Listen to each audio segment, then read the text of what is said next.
there's stories where with pieces that hadn't been published, Yeah. that someone was trying to do piano work Yeah. by Tournemire, and she let this person, look at the score, but she sort of hung outside the door while Yeah. she was Yeah, which practicing. I think that was kind of sad. You would think that she would have wanted that music. I mean, she was overprotective of why that was, and she wanted the L'Orgue Mystique to be played and performed a lot, but she wasn't doing much to help that. And actually, Langlais did perform a number of movements from L'Orgue Mystique, but she was never happy. It was never enough. And Tournemire was had that volatile personality, Right. and I think he was very sensitive. yes, And you can hear that in his music, and in a way, I think he felt misunderstood. He had wanted so badly to get, having studied with Franck himself, he had so badly wanted to get the job to teach organ, and when he didn't get that, yes.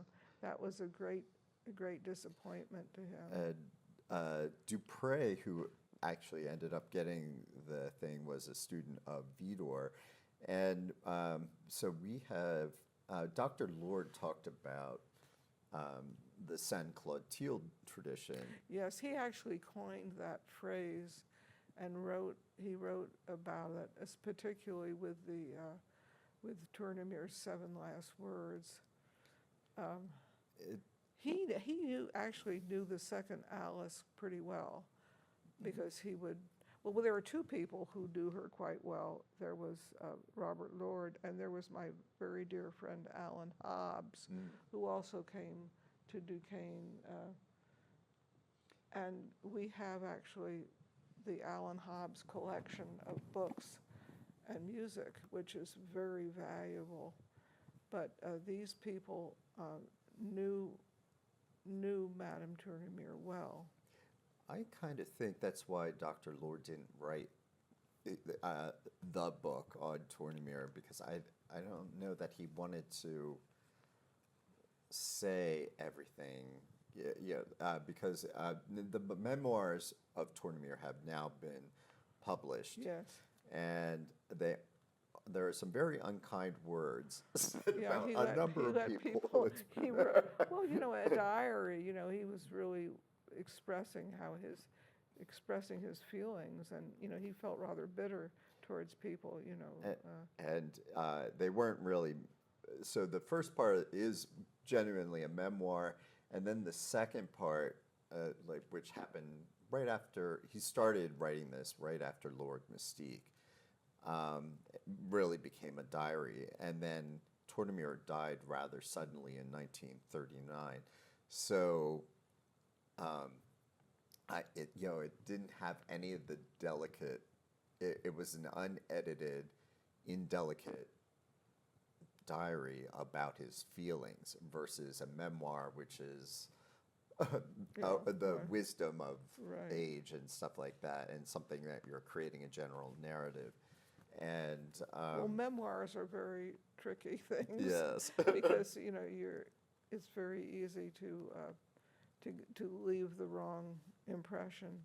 And there was a French fellow who actually did publish all of the memoirs, and he's a very fine musicologist, and he wrote a lot of explanation for a lot of things that were unclear in the memoirs. Yeah, Alice, number 2, redacted some of it. It's my understanding of what happened. So Tournemire wrote it down in pen, and then she had it She dictated what was on the paper to a guy typing it out, and then she threw the original away. So it is felt that she probably took some of the worst stuff out. But that said, I think that it was also probably just in note form, so it might not have been coherent as a document, if you know what I mean. Well, the thing that is good about this French version is that he explains the things that are missing, and that's very helpful. Yes. A lot of footnotes. Yes, that is very good, and so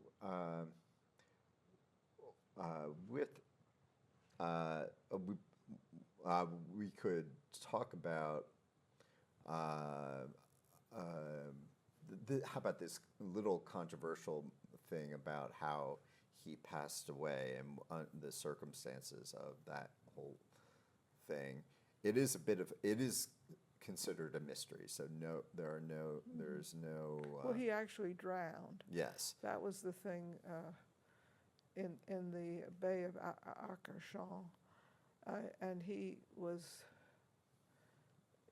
had the marriage was not going well at all, and he had a big fight with his wife, and he wandered off, and nobody really knows. He drowned. It could be that he fainted and then fell into the water, but that's the thing that is not, it's just not known. Yeah. There are many theories of how this happened.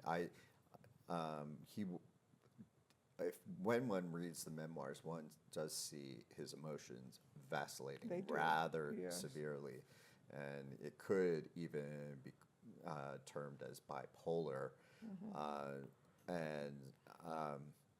So at that time, first of all, he had prostate cancer surgery. Many men suffer with that at a certain age, and he did too. And I cannot imagine, he went for treatment yes. and that did not go swimmingly. Yeah. And then he was forced to retire simply because age mandated retirement. Right. So he lost a lot of his income. World War II had been declared. Yeah, so it was a very turbulent time in Europe. And he now it was that pre-combative period, like the Fool's War or whatever. Germany had not invaded France yet. Yeah, so everybody was just preparing for what was to come. And Saint Clotilde, Tournemire's church, closed because it was near the war ministry and they were afraid of it being bombed. So Tournemire had lost both the conservatoire job, his church, the war was coming, his health was failing. Yeah, well, he had a lot that he was fighting. Yeah, and so his family, he and his wife went out to Arcachon, which is where the families had a cottage. And which is on the Atlantic coast, so as far away from Germany as one could get. Right. And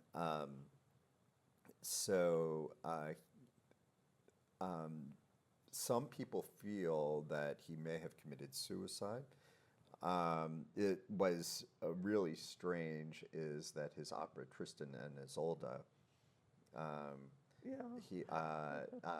the character Tristan actually committed suicide by going out into the ocean, and he called Alice Number 2 my Isolde, and he called parallels. the house his summer house Tristan. Yeah. So there were parallels. So you can't ignore them. Yeah, and then